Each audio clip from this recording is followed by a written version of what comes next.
अब आपको बता रहे हैं कि जैसे आपको कथा सुनाते रहते हैं, एक सम्मन नाम का मनियार था, उसकी पत्नी नेकी, पुत्र का नाम सेऊ था। ये परमात्मा के सीधे शरण में आए थे और बहुत गरीब थे। ऐसी परिस्थिति बन गई थी कि परमात्मा की सेवा के लिए सम्मन ने अपने पुत्र सेऊ का गर्दन भी काटनी पड़ गई थी।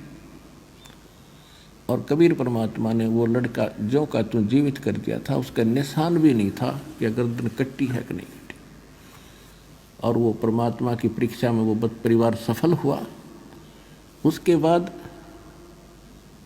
उनको अटल भक्ति दी और मालो माल कर दिया। कहते हैं नुक्ते ऊपर रिझ जाएगा रे, ये करोड़ कर्म जड़ जाएं तुम्हारे। अब जैसे परमात्मा की तरफ हम चलते हैं और समर्पित होकर देखो, अब भगवान मिला अपने को, इसमें डगमग ना हो, क्योंकि ये किसी डूम बाट के बताए गीत नहीं है, वाणी नहीं है, भगवान का दिया ज्ञान और प्रमाण है। तो इसमें समर्पित हो, संसार को ना देखकर भगवान के ज्ञान को आधार बनाकर चलो इस मार्ग पर। फिर देखना, एक भक्त है, वैसे तो बहुत से ऐसे भक्त हैं जिन्होंने मालिक के नाम पर इतना दृढ़ विश्वास किया, बिल्कुल घना नुकसान होता दिखा था, फिर भी अटल रहे और फिर उनको कितना सुख दिया। तो परमात्मा की वाणी है, सत ना छोड़े सूरमा और सत छोड़ने पत जा, और सत के बांधे लक्ष्मी फेर मिला गया।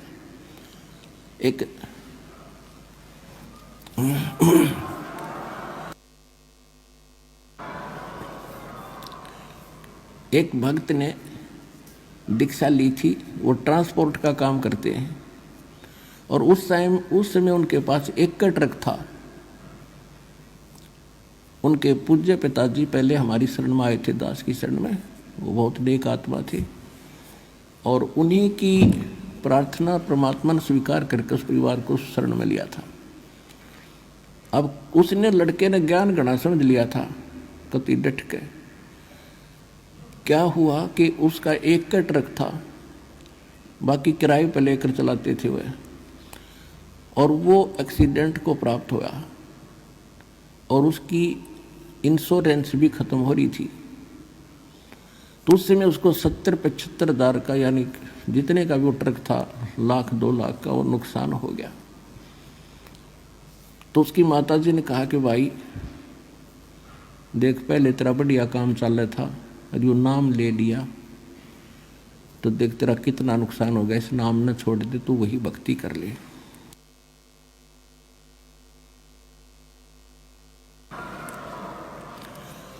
अब वो बता रहा था कि जी मैंने तो परमात्मा के सामने एक अर्ज करी थी कि दाता चाहे कटोरा हाथ में दे दियो, पर अपनी शरण से दूर ना करना। यो ज्ञान बार बार समझ में नहीं आता और ये भगवान बार बार नहीं मिलेगा। उस दिन के बाद कुछ ही दिनों में परमात्मा की रजा ऐसी हुई, आज उसके पास सैकड़ों की संख्या में गाड़ियां हैं और जी खोल कर दान कर रहा है वो बच्चा। तो यहाँ परमात्मा कहते, सत ना छोड़े सूरमा, सत छोड़े पत जा, और सत के बांधे लक्ष्मी फेर मिला गया। कहते नुक्ते ऊपर रिझ जाएगा रे, यो नुक्ता था। भगवान नहीं फिर जाए, इतनी मदद भी नहीं करेगा, हमारी डूबे ने नहीं उबारे, तो भगवान को तो इसलिए याद करे कति डूबे वे उबार दे। तो हम पीठ गणे रखे काल ने, जैसे कुत्ते का कोई लठ मार दे और फिर चाहे दूर तक हुड़का कर दे, उपड़ा उपड़ा चिल्लाया करे, उठा जाना बैठा। तो हम इतने सता रखे इस काल ने कि छोटा सा नुकसान हो या ना हो, हम दूर तक रोने लग जाते हैं, हाय नाश हो गया, हाय अगले सत्संग में फिर चल लेंगे। तुम आके देखो, दृढ़ हो थोड़ा सा, नुक्ते ऊपर रिझ जाएगा रे, करोड़ कर्म जल जाए तुम्हारी। यो नुक्ता था। तो इसी प्रकार सम्मन और सेऊ के घर पर जब भगवान गए, ऐसी परिस्थिति बना दी परमात्मा ने, परमात्मा की इज्जत के लिए कि गुरु जी की इज्जत पाँच नहीं आ जाए, अपने लड़के को काटना पड़ गया। और फिर समर्थ शीश लेता है, या शीश दिया करता है, एक्सटेंड करता है। तो सम्मन के पुत्र सेऊ को भी जीवित कर दिया और उनको मोक्ष दिया।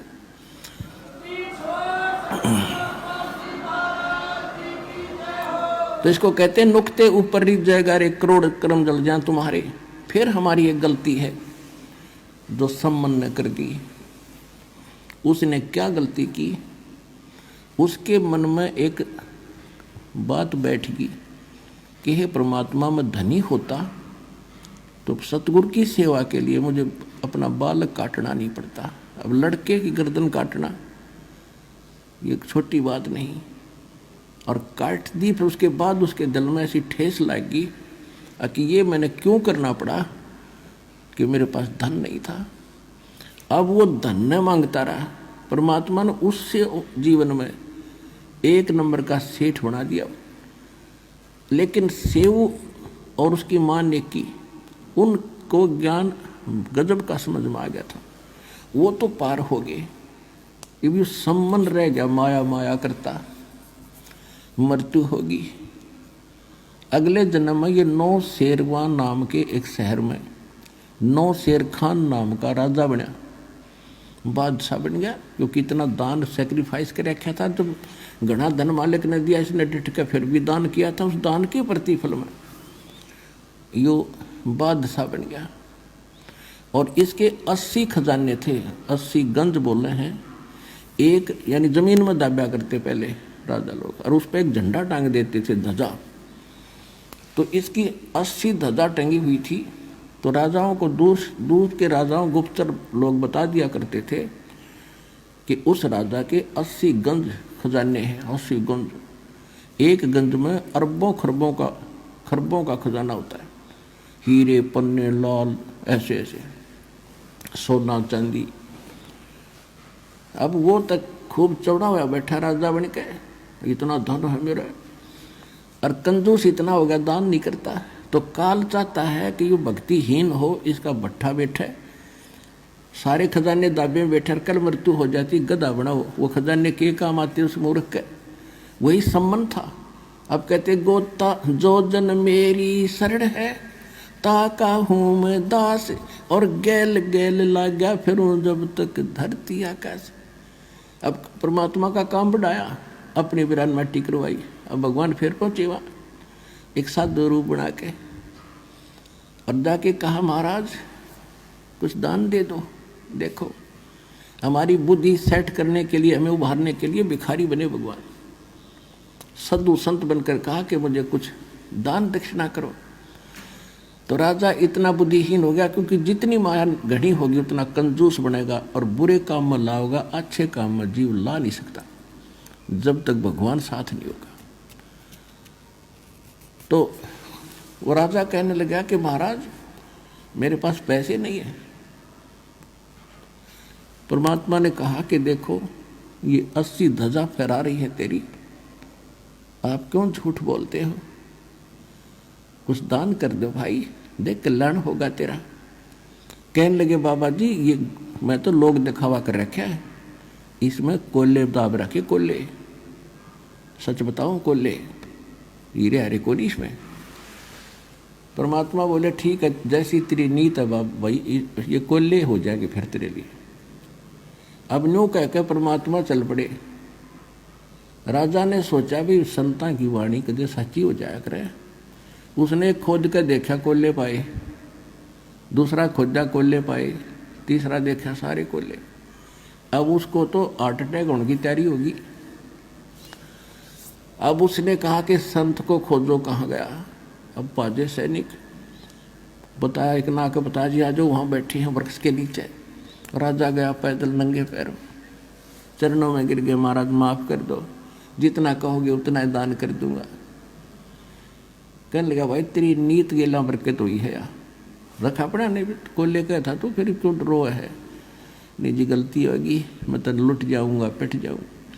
परमात्मा बोला इनको दान करेगा ना 80% तो मैं वापस करूँगा, यानी एक आध रख ले बाकी दान करे, नहीं तेरा नरक में जाएगा तो उसने कहा ठीक है जैसे आपको। उन्हें सोचा भागते चोर की लंगोटी अच्छी न, सारा गया।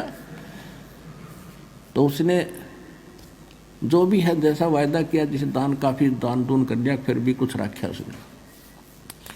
अब जब उसने दान तकरीबन कर दिया, खजाना रह गया थोड़ा, तो उसके मन में एक दोष और आ गया। कहने लगा मैं भी अच्छा मूर्ख हूँ, सारा दान कर दिया, बाबा जी के देखना होता है एक आधा कर दूँ।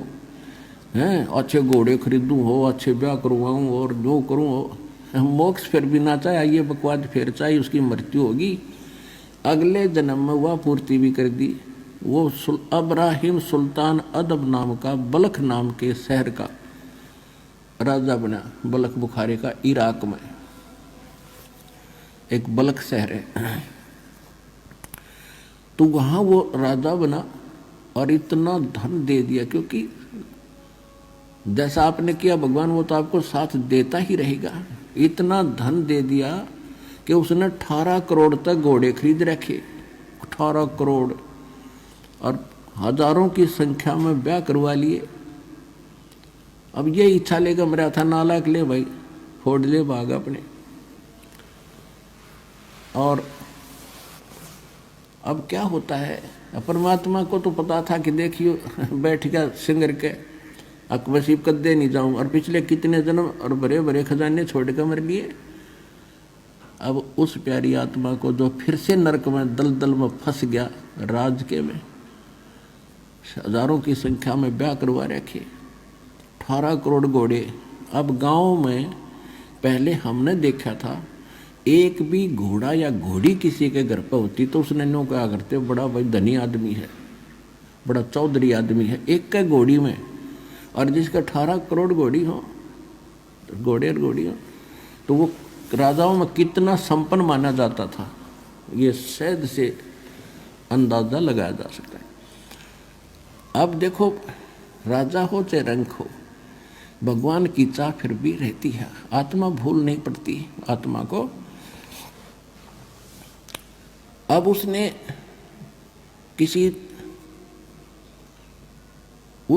क्या किया, एक संत के बारे में सुना कि बड़ा पहुंचा हुआ संत है, 2 के 20 बना देता है, बड़ा धनी कर देता है। अब राजा उससे चक्कर में एक नकली ठग का फंस गया, उसको खूब दान दे, वो बताओ भी दान करोगे तो भरोगे, ये है वो है, और जब दान दे बस मुझे नहीं चाहिए, किसको दे दे, जैसा भी थोड़ा बहुत वो दान करता था। तो एक दिन क्या हुआ, उसने राजा की उस अब्राहिम सुल्तान अधम ने एक अंगूठी बनवा रखी थी, छाप, और उसमें हीरे छोटे छोटे इतने जुड़वा रखे थे, यानी बहुत कीमती थी वह। और उस ठग ने वह देख ली संत ने कि यह किस प्रकार से ली जा, तो उसने अपने चेले तक कह और उस राजा जैसी अंगूठी बनवा ली, और नकली बनवा ली, कति डुप्लीकेट, सेम टू सेम। और राजा जब उसके पास पहुंचा दर्शन करने के लिए, तो राजा ने कहा कि चलो महाराज आज नौका विहार करते हैं दरिया में। चलो।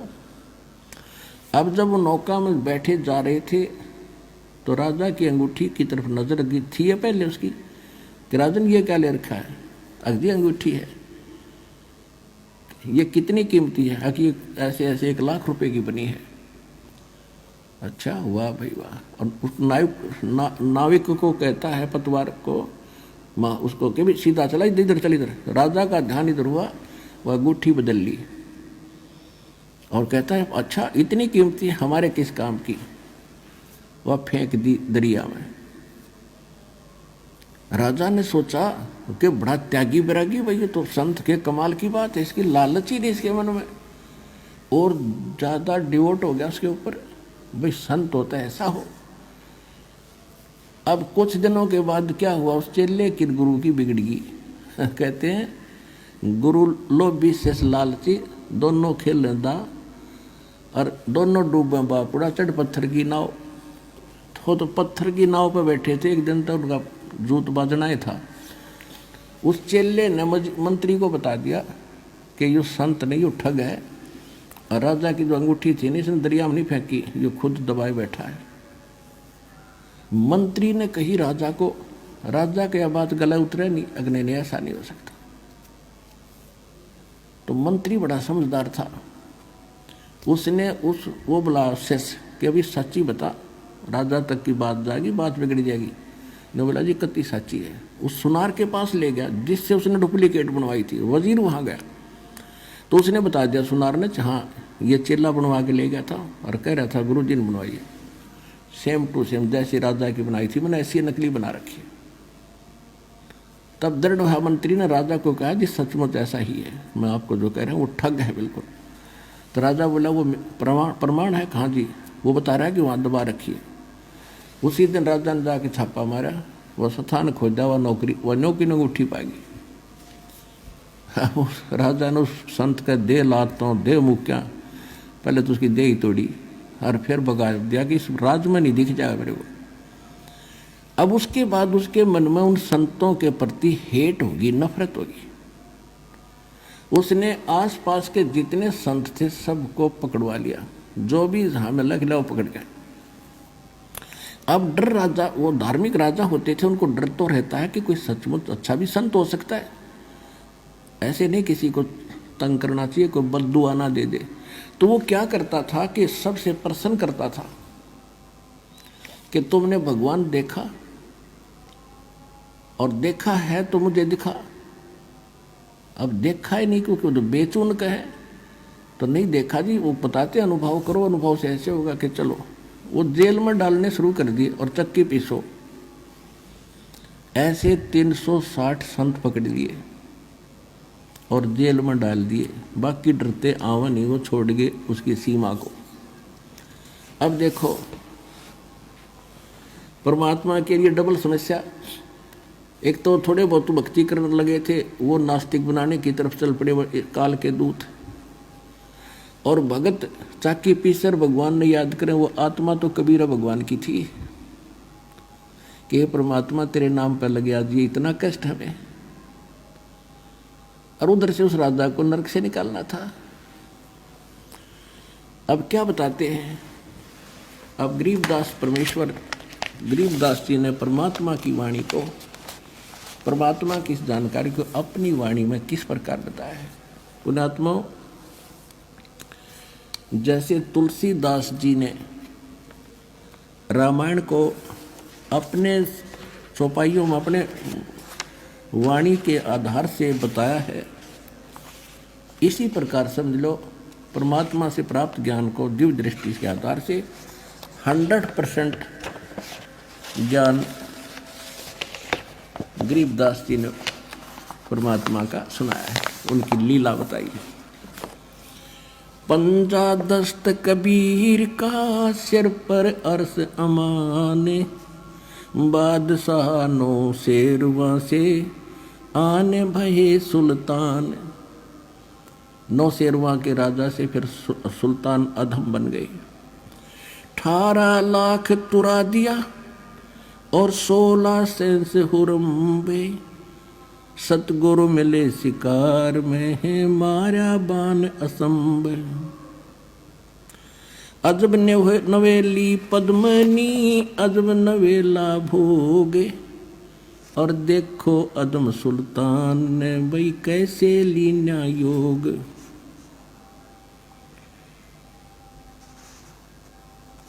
गगन मंडल से उतरे वो साहेब पुरुष कबीर, गगन मंडल से उतरे सतलोक से आए और चोला धरा खवास का,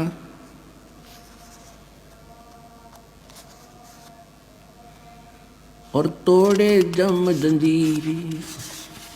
अब क्या है, थोड़ा सा पहले मौखिक बताऊंगा, जब ये घना अच्छा समझ में आएगा। परमात्मा ने क्या किया, एक ऊंटों वालों का रूप बनाया। जैसे कारवान होते हैं, पहले लंबे सफ़र पर चलते थे रेगिस्तान के अंदर, बहुत लंबा कारवां चलता था, उसमें ऊंट रखा करते थे, उन्हीं पर चलते थे अपना सारा सामान लाद कर। एक ऐसे ऊंटों वाले कारवान की तरह वो वेशभूषा बना के राजा के महल के जो उसका अपना रेजिडेंस था उसके छत पर चढ़ गए लाठी लेकर, बड़ी सी पगड़ी, लंबी लंबे जूते जैसे राजस्थानी पहरा करें पुराने समय में, और लठ ऊपर छत पर रात ने लठ मारे नो ऊपर खूब आवाज करे नो, खट्टा है खट, खट्टा है खट। अब राजा के महल पर चिड़िया भी शोर नहीं कर सकती, एकदम निंद्रा भंग हुई। सभी को उसने ललकारा कि तुम कौन हो, क्या कर रहे हो, ऊपर क्या हो रहा है, तुमने देखा नहीं, पकड़ के लाओ उस कमबख्त को, कौन है जो शोर करे। अब पकड़ के लाए ऊपर से एक ग्रामीण सा व्यक्ति और सामने खड़ा। तो राजा ने सोचा ये कोई अनजान पने में चढ़ गया ऊपर। उसने पूछा भी कौन है तू, यहाँ क्या कर रहा था, कैसे आ गया तू। तो परमात्मा ने कहा कि ये मैं भाई, मेरा ऊंट गुम हो गया भाई, और मैं खोजता खोजता तेरी छात पर चढ़ गया। ऊंट खोजूं था तेरी छात पे। तो राजा ने सोचा सचमुच भोला भाला व्यक्ति है। कहने लगा देखो भगत भले आदमी, अरे ऊंट कभी छत पर हो सकता है, तेरी अकल मारी गई है।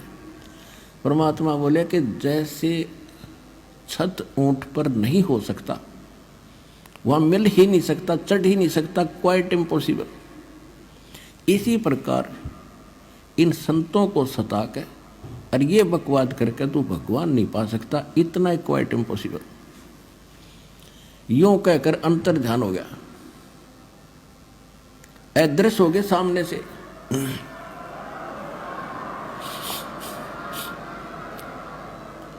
अब राजा को लगे चक्कर आने, अपने आत्मा सामने ऐसी घटना घट गया तो चक्कर आ जा आदमी ने।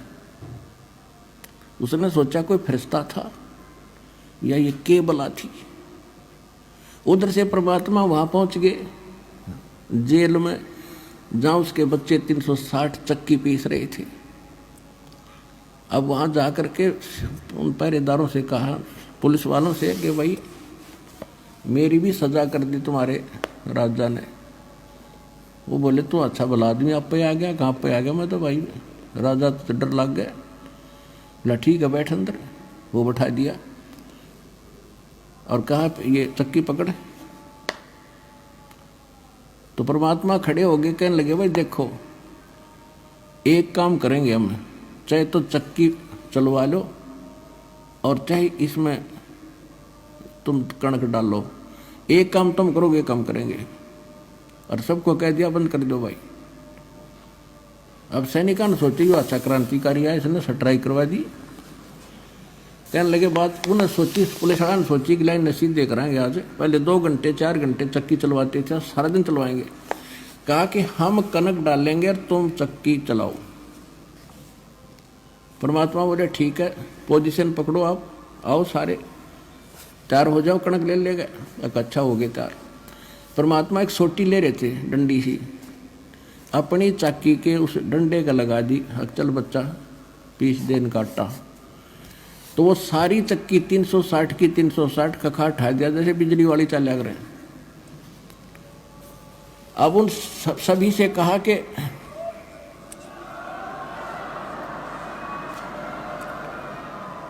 अब उन सभी जो साधु संत थे ने बोला नकलियो आंखें बंद करो।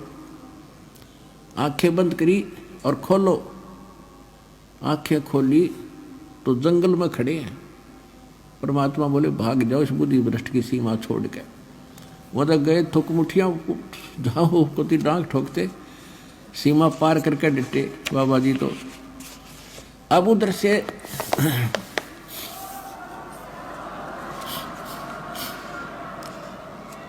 तो यहाँ के ये बंदी छोड़ भी कहलाते हैं। ये इस टाइप के भी बंदी छोड़ हैं, और असली बंदी छोड़ ये ऐसे हैं, अमर करूं सतलोक पठाऊं और तात बंदी छोड़ कहूं। ये छोटे मोटे यहाँ के बंधन थे तो इनके लिए मामूली सी बातें हैं। असली बंधन तो हम काल के कैद में बंद हैं, इससे भी छुटवाएंगे, अमर करेंगे। उधर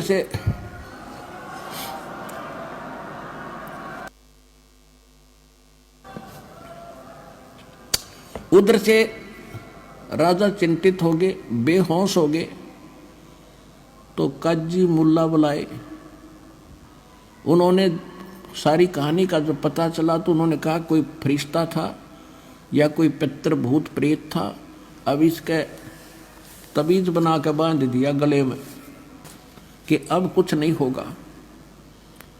अब राजा को फिर पता लग गया कि ऐसे ऐसे सारी जेल खाली होगी। राजा को पता चला तो राजा वहाँ पहुँचा, भाई कारण क्या हुआ कि ऐसे ऐसे एक संत आया था और वो न बोला, कह रहा था कि मुझे राजा ने सजा कर दी, आपके यहाँ आया होगा। हाँ, मेरे पास भी आया था। तो वो राजा ने उनको बख्श दिया कि वो कोई आम और चीज़ थी भाई, थारा कोई दोष नहीं तो वो राजा उनको सजा देता। तो कुछ दिनों के बाद नॉर्मल सा होया राजा। परमात्मा फिर पहुंचे एक झोटे पे बैठ के, भैंसे पे, और राजा के सामने जा खड़े हुए। राजा और सैनिक खड़े उसके दरबार में। रेजिडेंस अलग होता है राजा का और कार्यालय अलग था। कार्यालय में पहुंच गए, वहाँ तो आम जनता जा सका अपनी फरियाद करने के लिए। अब जोटे पर बैठे परमात्मा, राजा बोला भाई यूँ कैसे आ गया जोटे समेत? बोला जी पूछे। कहाँ भी क्या बात है? कि अभी मैं राजा से मिलना चाहता हूँ और राजा को ये बताना चाहता हूँ भगवान कौन है। तो राजा को पता चला, कहा कि बुलाओ भाई। जोटे समेत भैंसे समेत आ गए परमात्मा और नीचे उतर गए। हाँ, ऊपर बैठे थे। तो राजा ने कहा कि भाई कैसे आए? कि आपके प्रश्नों का उत्तर देने आया हूँ। आपने साधु संतों को बुला रखा है कि भगवान बताओ कैसा कौन है, कि बताओ कौन है। कि जोटे पूछ ले, भैंसाराम बता भगवान कौन है। जब भैंसा बोलता है अब्राहम, ये मेरे ऊपर बैठा है खुदा है, अल्लाहु अकबर है, ये भगवान है। न्यू कह अंतर ध्यान हो गए दोनों।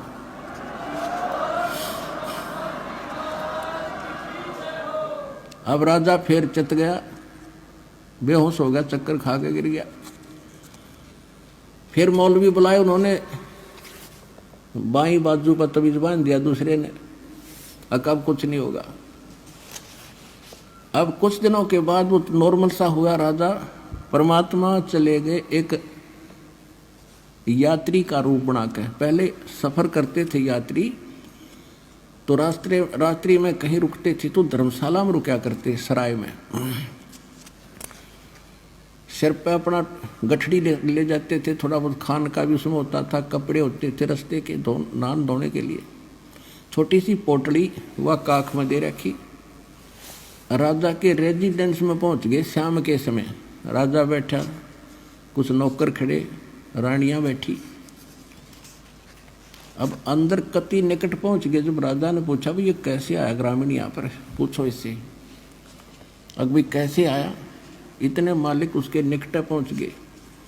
राजा ने कहा यहाँ कैसे आए आप?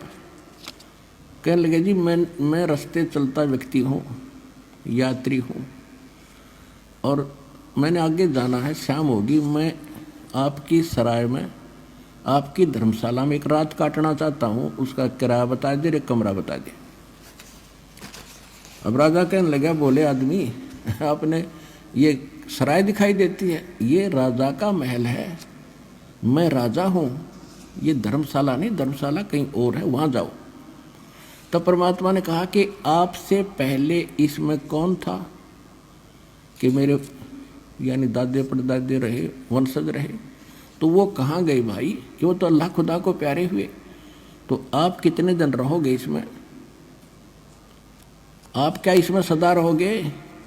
अब जब अपनी मृत्यु का नंबर आओ ना, जब गियो बंदा इंसान की, तो उन्होंने कहा मैं भी मरूंगा। तो फिर इसने तो मैल समझा। अब मूर्ख आदमी, ये तेरे बाप दादा पड़ पीढ़ी, ये भी रहे सरा में गिद्दी, तू ऐसे ही तू चल जाई, इसलिए मैंने तेरा यो मैल सरा बताई। न्यू कह के फिर अंतर ध्यान हो गए।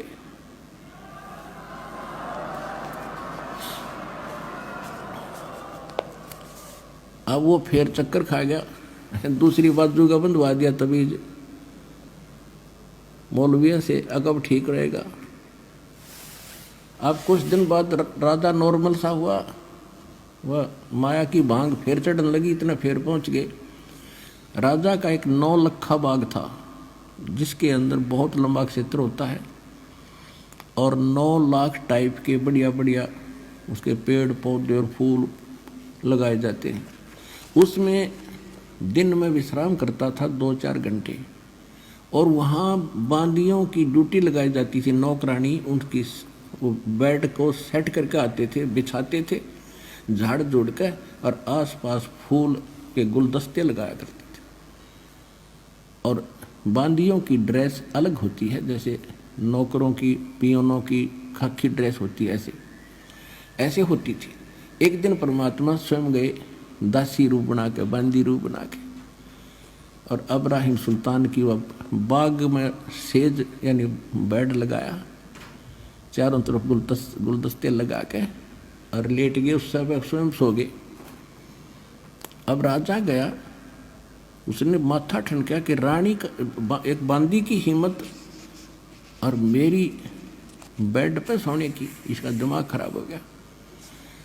एक हंटर होता था, हंटर रखते थे कोड़ा, अगर घोड़े का मार दे तो घोड़ा गिर जाए, इतना तगड़ा आदमी था वो इब्राहिम सुल्तान, इतना ताकतवर आदमी था। और परमात्मा के लेटे लेटे का उसने गुस्से में आकर पट्टाए पट 3 मारे, और तीनों के न्यारे न्यारे निशान शरीर पर हो गए, परमात्मा की देही पे। अब फिर खड़े हुए मालिक बांदी रूप में, एक बार तो थोड़ा सा आए मर गया, ऐसे मर गई नो कहा, और फिर खड़ा होकर जब देखा वो तो लीला करे थे, और हंसते हंसते लोटपोट हो गए हंसे। अब राजा की समस्या आधे से ज़्यादा तो वहाँ समाधान हो गया कि ये कोई बात और है। इस कोड़ा के लगने के बाद औरत हंसे, उसने बाजू पकड़ ली परमात्मा की, कहने लगा बांदी तू हंसी क्यों करे, किस लिए हंस रही है तू? कि मैं इसलिए हंस रही हूँ कि इस तेरी गंदी सेज पे, बेड पे मैं तो एक घड़ी लोटी थी, और इसी निकम्मी ये बेड है जिस पर मुझे 3 कोड़ों की सजा मिली। मैं यूँ हंसू हूँ बेटा, तेरे साथ के बीतेगी, तू तो डेली सोता है इस पे।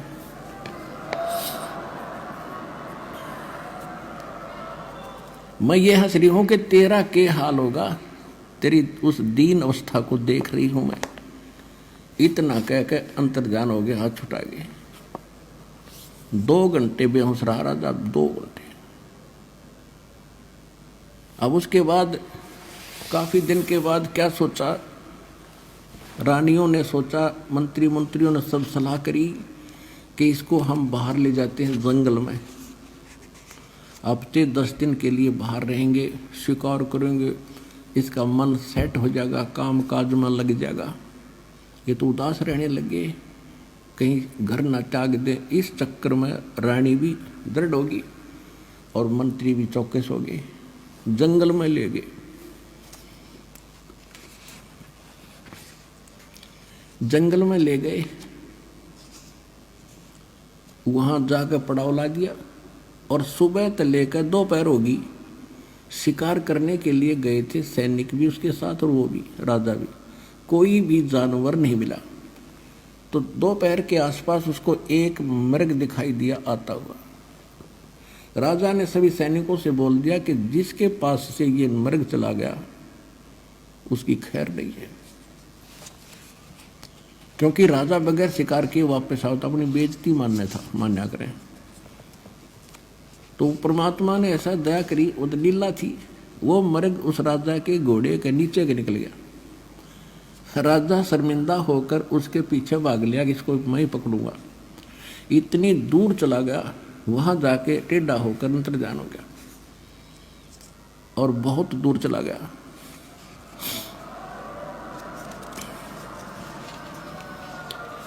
और अपने पड़ाव से बहुत दूर चला गया, जहां उनकी रोटी पानी था, वह आसपास कोई जल नहीं, उसको भूख भी लगाई और प्यास भी, घोड़े को भी उसको भी। ऐसी स्थिति आ गई उस राजा की और घोड़े की, अगर 10 मिनट 20 मिनट जल ना मिले तो दोनों मरे। अब जब यह आत्मा इस स्थिति में आती है ना, राजा था जब तो ऊपरले मनते अल्लाहू अकबर करे था, जब आत्मा से पुकारा जैसे मरते हुए भगवान याद करते, अल्लाह अकबर तो यही है, अल्लाह कबीर, सबका मालिक, सबका बाप और सबका जो रहमत वाला। पहुंचूंगा क्षण एक में जन अपने के हेत। जब उसने ऐसा करा कि सचमुच भी मरेंगे दोनों, परमात्मा ने थोड़ी सी दूरी पे एक सुंदर बगीचा बनाया जिसमें फल फ्रूट सेब संतरे काजू और खूब लदपद कर दिए। एक सुंदर सरोवर बनाया जल, और उसमें एक झोंपड़ी रच दी जैसे साधु घने दिनों तो रह रहा हो, और उसके 3 कुत्ते बेलों से बांध रखे खूटे गाड़ गाड़ के। और उधर से इब्राहिम सुल्तान रोता हुआ आगे को खिस रखने देख रहा था। सामने देखा जल तो खुशी हुई, घोड़े को पानी पिलाया, आप पिया, फिर फल फ्रूट खाए, फिर देखे तो महात्मा बैठे हैं। उसने वहां पर जब छक लिया ना, पेट भर गया, जान बच गई, फिर बकवाद भावे। उसने सोचा कि बाबा जी 3 कुत्ते ले रहा है, बढ़िया है तो अली सेशन से, और इनमें से 2 ले चलता हूँ, क्या करेगा बाबा यहाँ पर।